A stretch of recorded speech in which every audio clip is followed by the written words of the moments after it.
What's going, guys? RC Syndicate here, and today let's talk about this class 1. What's up, guys? I hope all is well. Today we're going to be going over this class 1, and we've done this before. We've kind of gone over this overview, but I have a particular part that unfortunately I've already installed, because like most things, we simply just can't wait. We get a new part, install it, and say, damn, should have made a video on that. But it's okay, because I'm going to go ahead and take the body off, and we're going to go over this actually 2 items that I have installed, and it has been a complete game changer to this particular rig. So without further ado, let's go ahead and get into it right about now. So I would say first things first, but there's a lot of things going on right now. But what I'm going to go ahead and talk about is this one right here specifically. Let me see if I can get a good shot. So this particular mount right here, this right here is a G-speed mount. So it's a chassis mounted servo mount. This particular mount allows your steering servo to go ahead and lay flat, and it is still a chassis mounted servo, so you still get those circle points for having chassis mounted servo. You still be able to fit in those classes, but again, you have this laying down as opposed to up and down. And what that did for me is clear up a whole bunch of mess. So I'm gonna put a video up here, probably right here, where you can kind of see the old setup. And I had the old battery tray that was sit right here, and I had a rat's nest of just item wires and stuff all over the place. But here, nice and clean, mounted, added a lot of rigidity to this chassis. Also with that, created a problem. Now I needed a spot to actually mount my electronics, which goes directly into the second item added onto here, where these nice G-speed sliders right here. So these G-speed sliders right here are specifically made for the V3 chassis. These sliders right here allowed me to have some mounting points for my electronics, my battery right here, ESC and receiver on this side. Guys, before I was not running any kind of sliders. It was just open frame from the hard body to the frame, and I cannot tell you how many times I got bound up. That hard body is such a hard, dense plastic, and when it goes and actually runs over items, because of the material, even though it's hard and it's very, very dense, it snags and it doesn't move. It doesn't have that kind of that slick to be able to slide over that.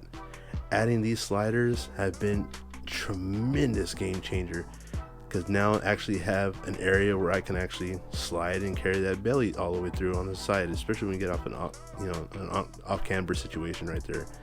Guys, if you're not running any kind of sliders, you need to be running sliders on your particular rigs. It'll change whether you go from a 3D printed metal.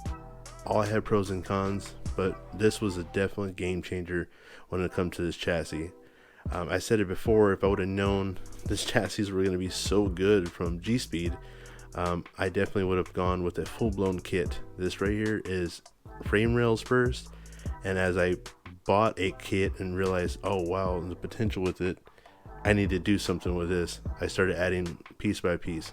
Again, you live and you learn, not a deal breaker.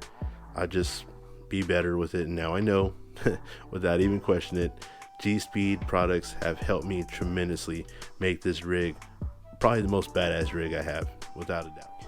Another item to talk about is the actual transmission. So the transmission and the motor on this one has actually been indexed, so for a more forward bias. Before, I actually had the motor sitting back here. Now it's been 180 swapped, motor sitting up front, again for a more front biased. Also with that, I put this particular rig on scales to see what my weight bias was left to right, and I'm actually not that much heavier on the left with my battery installed, so pretty okay, all in all, pretty darn good. Really, for a mount, these sliders, doing a little bit of indexing, changed it completely. Guys, just like this rig is simple, I'm gonna keep this video simple. This is just a case of classic where less is more. We lost a bunch of plastic on here that was unneeded, added sliders, changed the simple orientation of the servo mount, helped out with clearancing, helped out with moving a bunch of junk, just 180ing the transmission to the motor, got me some solid electronic mounts, guys, it just shows you with just a little bit of thought on how this whole package is going to go and how parts are going to flow.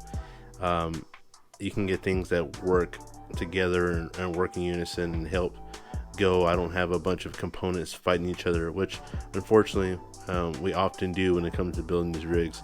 G-Speed has helped me tremendously, you know, with the mount, chassis, everything. And I bought everything. Nothing's been given to me by G-Speed or nothing like that. This is just, hey man, just letting you know shit works. And I just want to let you guys know just a few changes that we've done for this. Guys, I know this is a little bit different than all my other videos. Usually I like to go a little more in depth, but this is just short and sweet and to the point. The reason why I wanted to get this video out and keep it as short as I hopefully to keep it is because we're getting into the comp season. Winter time's over, springtime's coming, it's here. It's time to start comping. It's time to start looking at these rigs. Time to shed those winter pounds on those rigs, you TRX4s. That's right. All that brass and all that upper crap that you guys have been putting on them. Guys, when it comes to the comp rig, leave all that crap to the side. Get yourself one of these and start dominating the competition. Guys, I hope you enjoyed the video. If this is your first time here and you enjoyed what you see, consider giving that video a like. If there's something that you would like to continue to see, consider hitting that subscribe button so you don't miss anything in the future. If you're a returning viewer, guys, I appreciate the support and I couldn't do it without you. Thank you very, very, very much. And guys, until I catch you on the next one, y'all stay safe. I'm gonna wait to the very end of this video and let them know that I was just joking about the whole TRX4 thing.